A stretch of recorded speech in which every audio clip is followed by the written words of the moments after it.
Еркебұлан не істеп жатыр екен деген нәрсе қызық болып жатқан шығар сіздерге.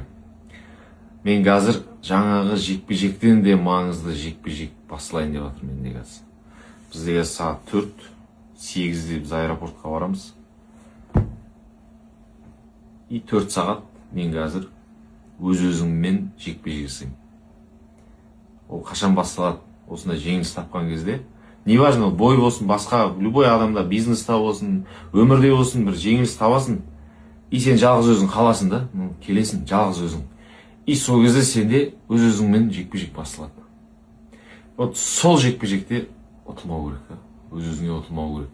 Ұтылып қалып ішіп кетіп, өз-өзін тастап, жұмысын бәрін тастап, семьяң тастап кетіп, ешкіммен сөйлеспей, араласпай, жабылып қалсаң, вот кеттің да сен өмірің құртылуы мүмкін.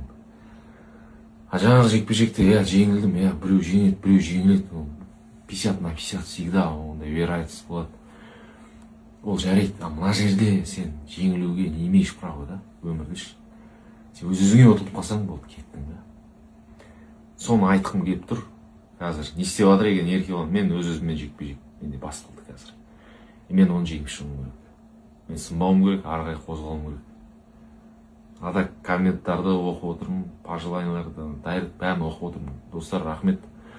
Мен жақсы көреді екенсіңдер, действительно жақсы көреді екенсіңдер. Мен де сендерді жақсы көрем. Мына жеңіліс біздің махаббатты арттырды. Мен ойлап жүретінім, мен ұтылып қалсам, басыма шығады, үйдет жоқ. Бәрі қолдап жатыр, рахмет. Менің махаббатым сендерге деген артты. Достар, шулатамыз әлі.